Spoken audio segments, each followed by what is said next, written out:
folks, we are doing the exercise 3.2. Now we are coming to the part 3 video where we continue with these problems where we find out the other trigonometric ratios. We are taking up the problem number 5.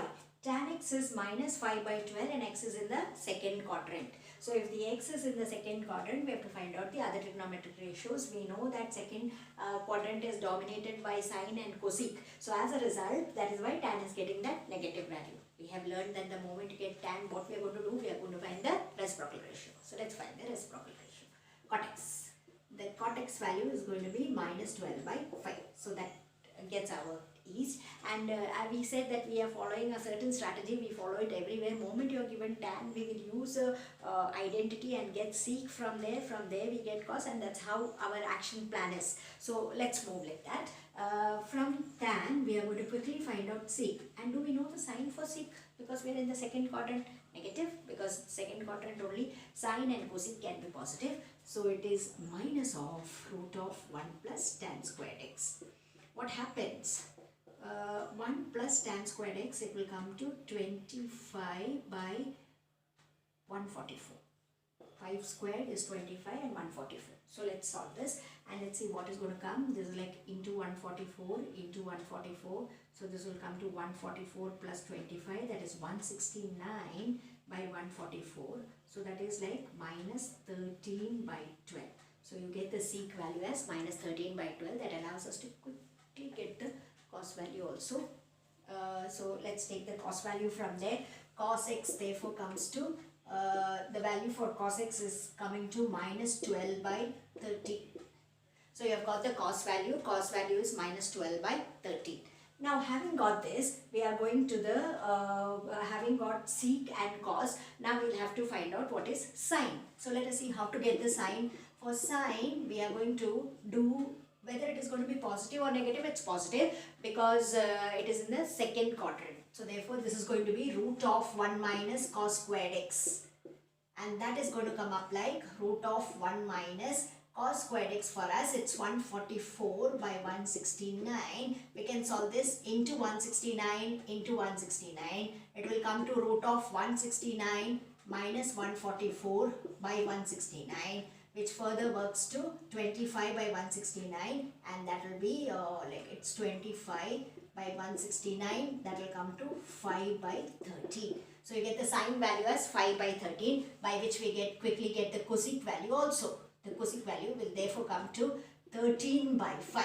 So you are getting the cosec value as 13 by 5. And this is how you are getting all the other trigonometric ratios. You have got cot x to be equal to minus 12 by 5. You have got sec x as minus 13 by 12. You have got the cos x value as minus 12 by 13, and you have got cosec x as 13 by 5.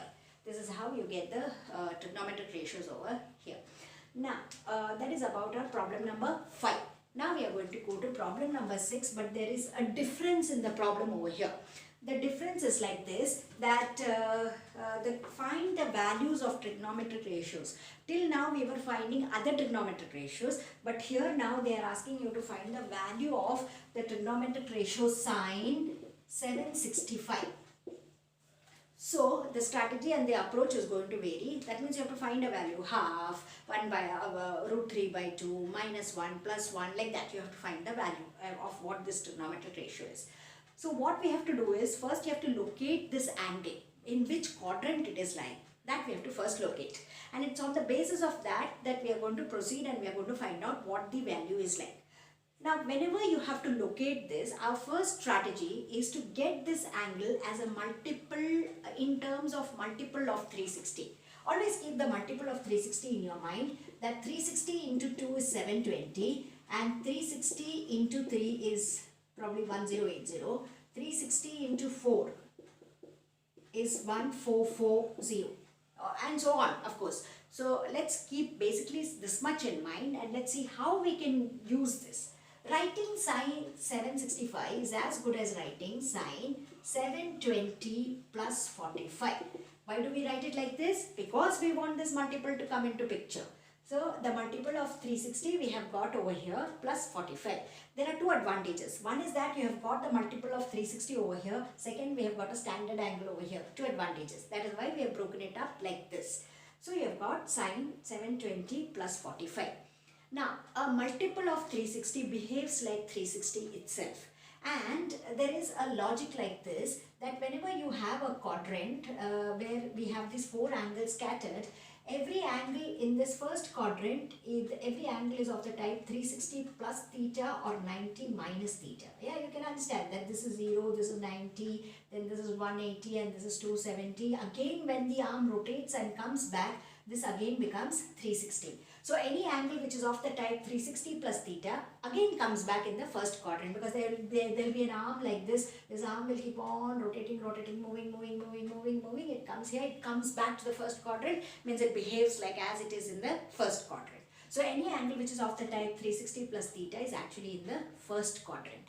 So, and in the first quadrant we have learned that all trigonometric ratios are positive. So what happens is, when this trigonometric ratio that you have got, sine 720 plus 45, it is 360 into 2, so it behaves like 360 itself, and therefore this trigonometric ratio, when they get converted.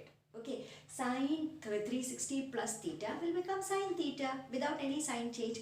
When they are in their own quadrant, there will be no sign change. Here in the first quadrant, every trigonometric ratio is positive. So this gets converted as sine 45 without any sign change. 2-3 things that we have done here. One is that we have done away with this, we have only kept this angle, and second thing, we have kept the sign as it is. So 2 things that you have to be careful about, that you have to drop this part and you have to take care of the sign. If it is in its own quadrant, the sign will remain positive. If the quadrant is not where it should be belonging, then the sign will become negative. As the case comes, we will see it.